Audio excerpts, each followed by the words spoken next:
Welcome to The Politicrat. I'm Omar Moore. It is Thursday, June the 25th, 2020. On this episode of The Politicrat, my conversation with Greg Palast, the investigative reporter and author. Greg Palast is the writer of such books as The Best Democracy Money Can Buy and How Trump Stole 2020, which will be available on July the 14th.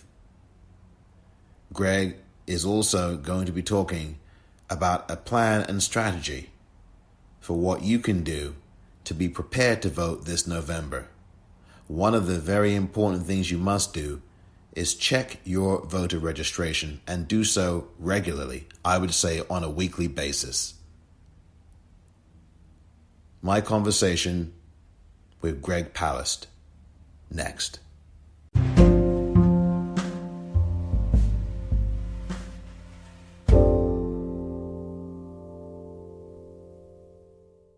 Here with me on today's edition of the Politicrat podcast is Greg Palast. Now, he is known for his investigative reports for the BBC, The Guardian, and Rolling Stone.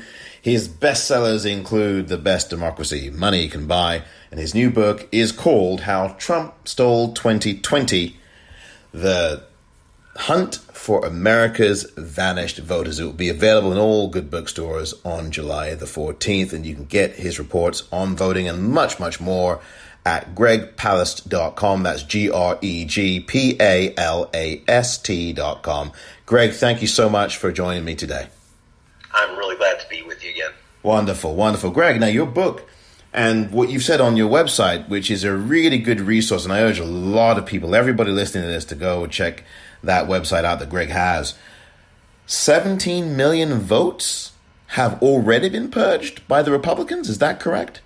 16.7 million voters have been purged from the voter rolls. What does that mean? It means you've been erased and you don't have your registration anymore. And you say, it's an astonishing number, but it's not something that Greg Palast just, pulled out of his hat. It's from the Elections Assistance Commission. We have an agency in America, the Elections Assistance Commission, which not only kind of tallies up people's votes, but tallies up the non-votes and people who are excluded from voting. So it just said 16.7 million people have been purged from the voter rolls in the past 2 years. Wow. And understand, you may be 1 in 12 voters. You may be one. I can tell you I was one. I checked my registration, said no such voter. Greg Palast ain't here. So I re-registered online. And by the way, anyone listening to this, you want to protect your own vote, the number one thing you should do, and I'm telling you, please do this while you're listening or after or whatever, check your registration.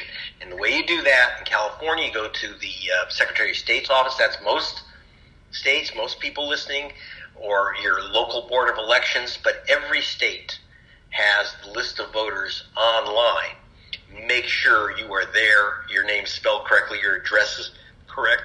And if you're not there or whatever, you make sure that you re-register. Or if it says something like inactive, and this might sound silly, re-register. Even though you're registered, I know it's nuts, but they're removing people that they say are inactive. And just so you know, Omar, by inactive, they don't mean someone who's just bought a gym membership but just sits on the couch and eats potato chips. No, an inactive voter is someone that they say has missed 2 federal elections, and then they send you a postcard. You don't see the postcards as junk mail. You lose your vote.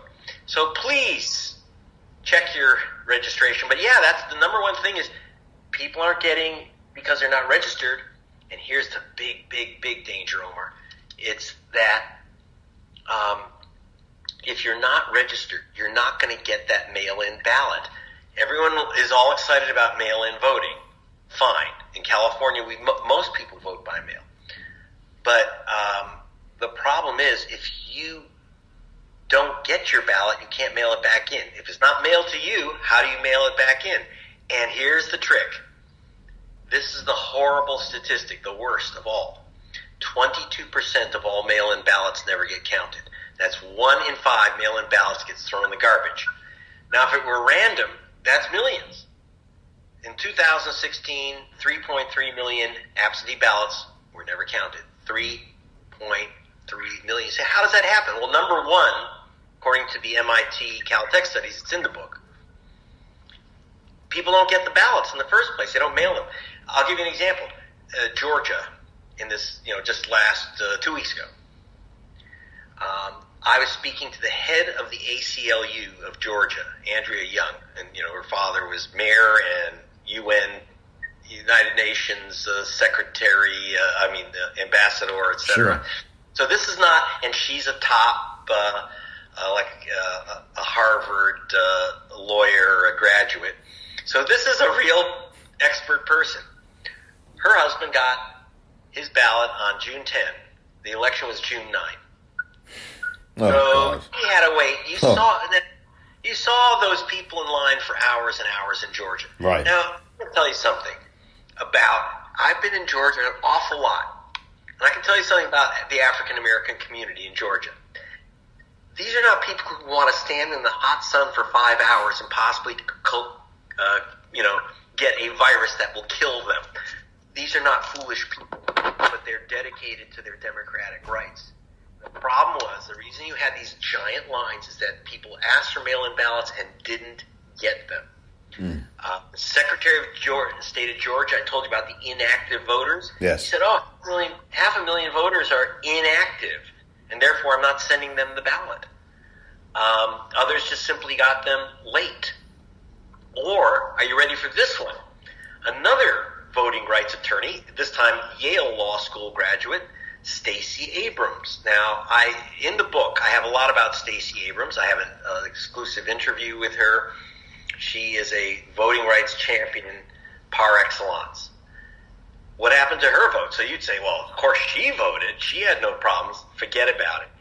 She asked for her mail-in ballot. It came, and it's Georgia. It's humid, right? So many ballots. We don't know how many, but I can tell you if it's one, it's thousands. Her return envelope that was inside was sealed shut because of the humidity. Like the envelope just sealed shut. Oh. Well, guess what? So she had to rip open that envelope. When she ripped it open, she disqualified her vote. Now, how many thousands of Georgians in the humidity got that mail-in ballot and it's already sealed? You just lost your vote. Now, one thing you can do, which Stacey Abrams would know how to do because she's a lawyer and she's in the middle of it, you can actually go make a whole trip down to your county clerk's office, hand them the torn envelope, and ask for another envelope in return, which they may or may not give you. They're supposed to give you the replace, but you have to literally go down to some state office, wait in line. And by the way, here's the big problem. Most people do not know that they can't just substitute an envelope because it looks like, regular. So, I've got an envelope in my drawer. I'll just use that one. Don't do it. Don't do it. Wow. You got to use their envelope. And even if the envelope's torn, even if it's messed up, even if it's sealed, you just got to use their envelope. But this is the games they play. And it's not small, Omar. 3.3 million absentee ballots not counted in 16. Multiply that by 10 at least. We're going to lose, I predict, a loss of 25 million ballots in November. Mail-in ballots, which will be disqualified, never get seen. People don't get their ballots. And of course, with Trump attacking the post office, there's a real issue about getting your ballot on time. They're already suffering. The post office suffered in 16. So imagine going from 20 million absentee ballots to 100 million absentee ballots. And then, of course, going back, your absentee ballot has to be postmarked by the post office. If you look in your mailbox, you'll see a lot of your letters you get actually don't have a postmark on them. Right. The machines don't always grab them. It doesn't mark. Who cares? You get your mail delivered. But if you don't have a postmark on that absentee ballot, which has nothing to do with you, maybe that it won't count. That's why I'm also pushing for states which will have drop boxes.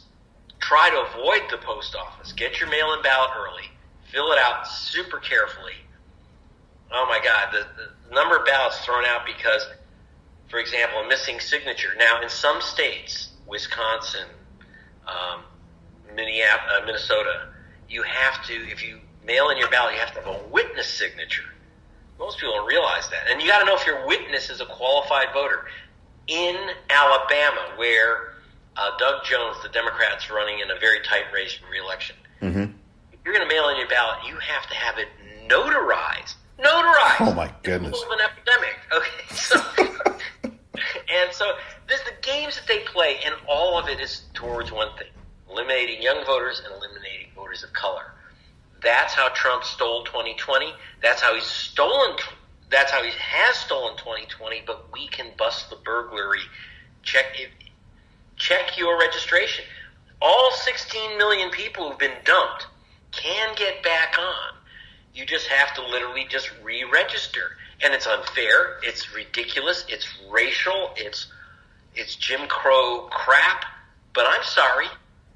You're just going to have to overcome that problem. You're going to have to check your registration, fill out that ballot carefully.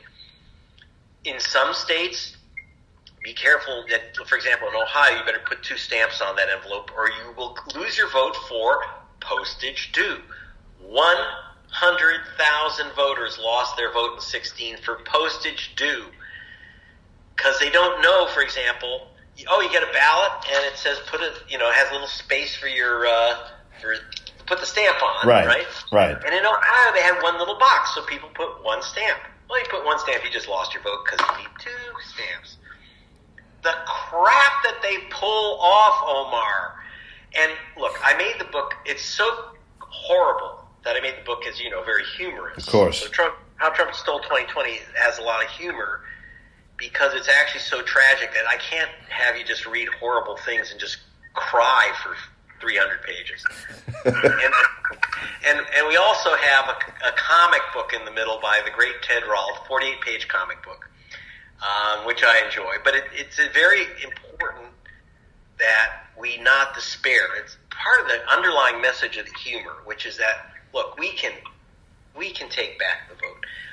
People ask a simple question. How did Barack Obama become president if there's all this vote thievery? And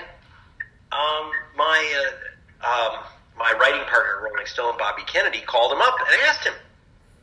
So, well, what's going on? And Obama, when he first ran, knew all about, down to the details of how they were stealing votes. Especially, he's very aware, this is interesting, of the attack on the Hispanic voters in America. But his view was, why wasn't he bringing it up? Why wasn't he shouting about it? The answer was, he just said, you just got to beat him. I figured in my book, I have a very detailed breakdown that about 7.9 million voters and votes were blocked in 2016. It was about 5.9 million votes that were basically stolen in 2008. But Obama simply overwhelmed it. Yes. So democracy can overwhelm the steal. They can't steal all the votes all the time. So don't despair.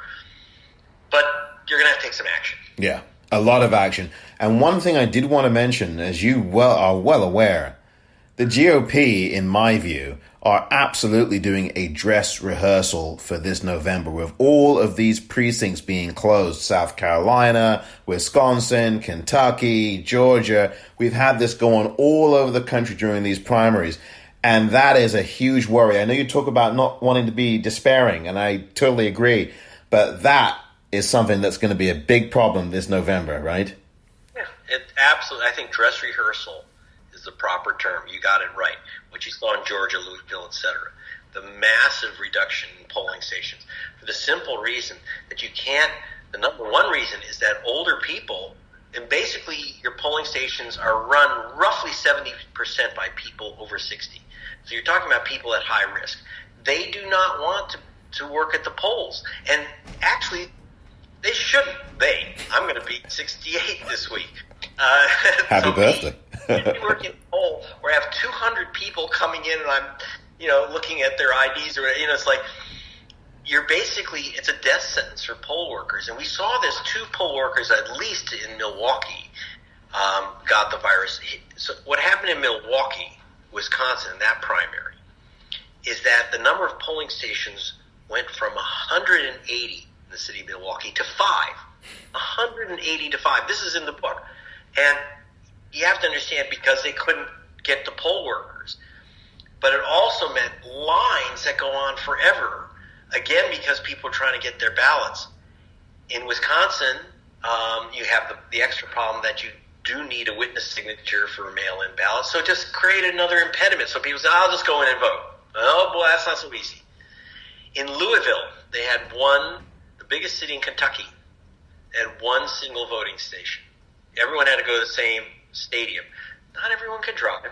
I mean, and to have the entire city, literally every single voter. Now, it's one thing in a primary. So you're going to say the entire city of Louisville in November is going to have one voting station.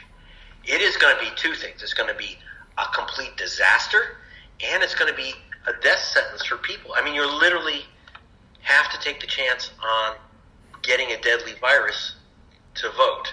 That's why we're pushing the mail. But again, you have to be very careful. Don't assume that they're going to mail you a ballot. Ask for your ballot.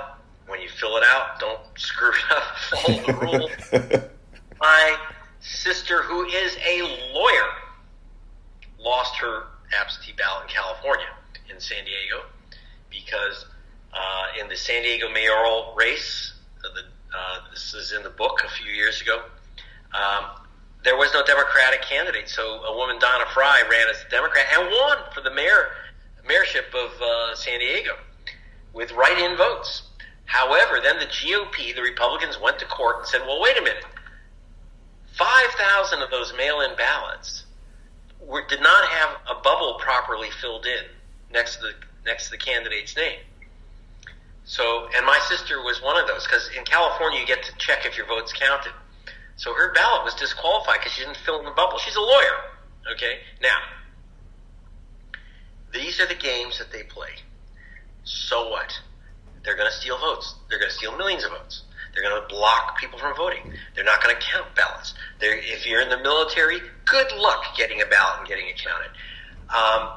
And so we can still overcome the steal. Elections in America have always been, we've had nothing but apartheid elections in America. There's nothing new here. It's just the scope and the intensity and the viciousness and the fact that they've come up with a whole bunch of new tricks, and then they add in mail-in voting. And again, people have it wrong. I'm not, because I've questioned mail-in voting. It's a big problem. In fact, in my last book, I said, never go postal, never mail in your vote, because there's a 1 in 5 chance it won't count.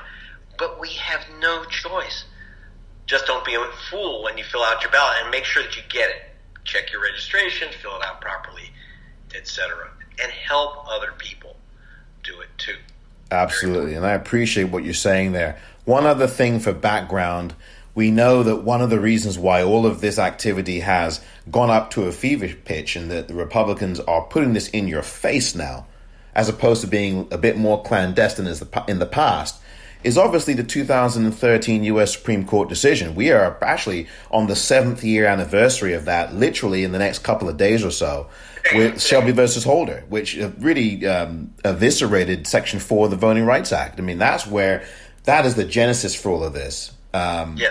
Actually, we are recording on June 25th, which is indeed today is the 7th anniversary of one of the most frightening reversals of civil rights in American history, the Shelby v. Holder, which is a Supreme Court decision 5-4, which cut the heart out of the Voting Rights Act, the Martin Luther King Voting Rights Law 65. And specifically, it doesn't end the act. It's still illegal to stop someone from voting because of the color of their skin or their religion. What it doesn't do, however, is before this decision 7 years ago today, is that if a state like Georgia wanted to play games like purge a third of a million voters, and I talk about that in the book. A third of a million voters illegally purged, including Martin Luther King's 92-year-old cousin. I was there when they threw her butt out of the voting station. It was ugly. That could not have happened because they would have had to clear it with the federal government first to say what we're doing has no racial effect.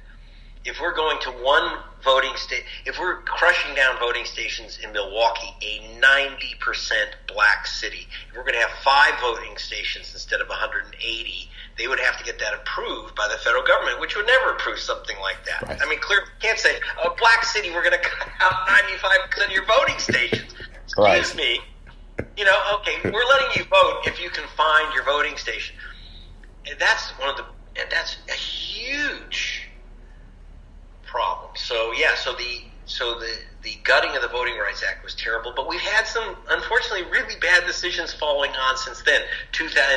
In June of 2018, we had another terrible Supreme Court decision, 5-4 again. This was called the Houston decision, discussed in the book, and which is that this guy in Ohio, this Republican in Ohio, was, again, he started with, oh, you didn't vote in a couple elections. Now, understand, Omar, under our federal law, it says in big black letters in the National Voter Registration Act, they literally made it bold so that no one can miss it. No citizen can lose their right to vote by choosing not to vote. So it's your choice to vote. It's also your choice not to vote. So how can they take away how did this guy take away, are you ready, 800,000 voters in Ohio lost their vote? How do you think Ohio went from strong Obama to suddenly Trump? Right. What do you think? Yeah, there were definitely a few million Obama voters that switched to Trump, no question, and that included in Ohio, a lot of upset auto workers, etc. But no, 800,000 voters were removed, and the way that they did it, they said they're inactive, and then they get a postcard. So they're saying, well, we're not removing them because they decided to skip an election.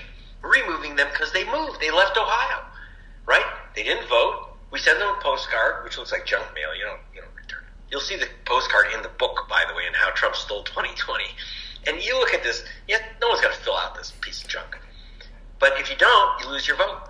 800,000 people, 2-1 Democrats, overwhelmingly African Americans. Black registration, you should see the line. It just plummeted. Well, what? Black people just decided, I'm not going to vote anymore. So according to them, they left the state. But in the Supreme Court, Justice Breyer asked a question I asked in the book. And I laughed because we had the same question. If 800,000 families moved out of Ohio, where are the moving trucks? Where's the moving vans? Right. I mean, a lot of people on the road. Highway 80 should have just been stopped dead with all people moving their crap around and abandoning the state. Right. So it's phony. And my experts went through their lists in Ohio, went through the list in Georgia, went through the list just this week as we're speaking in Wisconsin. These people haven't moved. They're right there. And in fact, like I say, Martin Luther King's cousin in Wisconsin, I have a story in the book about Wisconsin. And again, the right wing and the Republicans are saying we have to remove people who've left the state. But I got the list of people they said left the state, and it includes, for example, Sequana Taylor. Now, Sequana Taylor is a African-American woman, so of course she's on the purge list. You lose your vote. They said she moved, that she left Milwaukee. Well, she shouldn't vote in Milwaukee if she's not living there. So I asked her, I said, have you left Milwaukee? She says, I don't think so. I'm the Milwaukee County Supervisor. Oh. So she's elected, so she's the Milwaukee County Supervisor. They said she left Milwaukee. And, it's so great. By the way, this is why the book is funny, because, like I say, you got to laugh at this stuff. It's so gross and so bad, and they're so awful, and they're so obvious. And then you meet these creepy people. Like, I have pictures of me confronting Brian Kemp, he was the Secretary of State. And the governor. And running for governor, right. He's in charge of his own elections. So he decides who gets the vote. So the first thing he does is he eliminates 500,000 of Stacey Abrams' voters. He was running against Stacey Abrams, the first African-American woman to ever run for governor of any state in America. He removes 500,000 voters, her voters. He disqualifies provisional ballots, her voters. He changes voting stations, her voters. Not enough voting machines. So I was at, for example, Spelman and Morehouse colleges, which are the historically black colleges in Atlanta, they had people still in line at 10 o'clock at night when the polls are supposed to close at 7. You had students waiting 3 hours to vote. Wow. These are the games they play. And yes, she didn't win. They stole it from her. But she was unusual in that when we spoke, and she hired the Palast Investigative team, just so you know. I should declare that. She hired my team to investigate the voter rolls. And she said, look, I won. I just won't be inaugurated because of these Jim Crow tactics. I've never heard a Democratic politician ever say that. But unfortunately, I'm hearing it from her and now from other members of the Congressional Black Caucus and others. My problem is, where's the Congressional White Caucus? Exactly. They're not. Shouldn't they be a bit concerned about the vote too? Exactly. No, I totally hear you. One last thing, sure. that just, I sit here and I'm hearing what you're saying.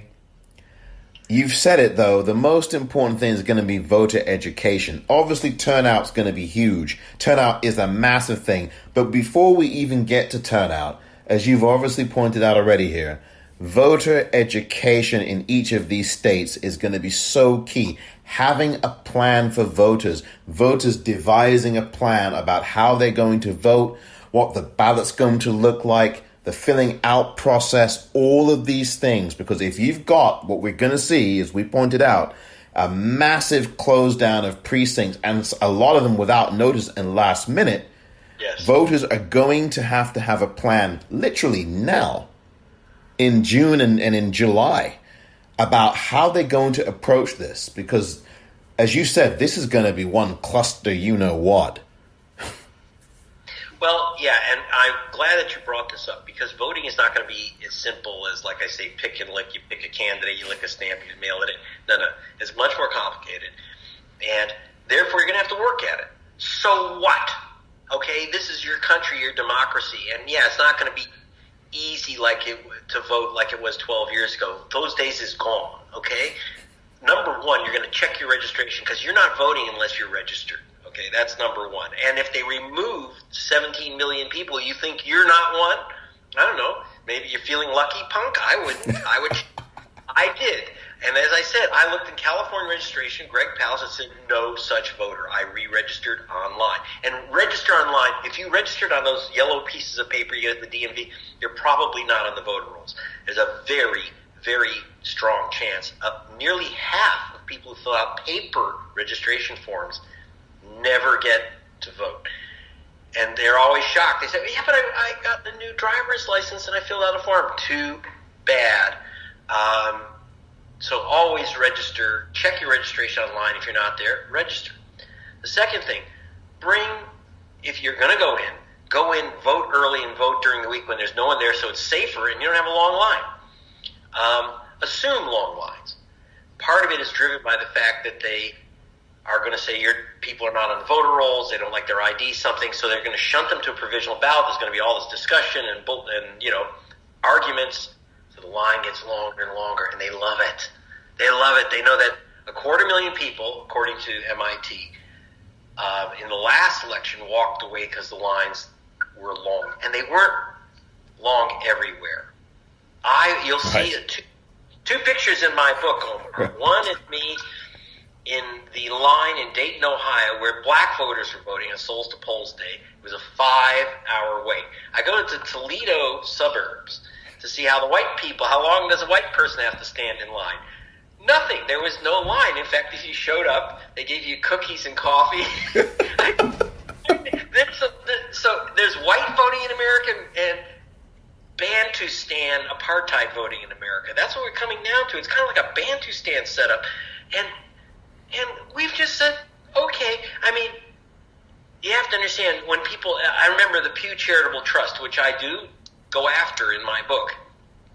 They, for example, said, when President Obama did take on the issue of, for example, the long lines in Florida, the Pew Trust wrote an op-ed saying, the lines weren't long in Florida. In fact, Florida had shorter than average lines in the nation. Your average wait in Florida was 7 minutes. I said, excuse me, 7 seconds for the white guy, 7 hours for the black voter. He actually had that 103-year-old black voter who was there like 7 hours in line. And then, so yeah, the average in Florida is 7 minutes, but yeah, no wait for black people, for white people. So, this is the problem when even something like the Pew Trust, which is like, they back NPR, they're nice liberals, when even they don't get it, that we have still an apartheid voting system in America, we have a problem. So, yes, let's have a plan.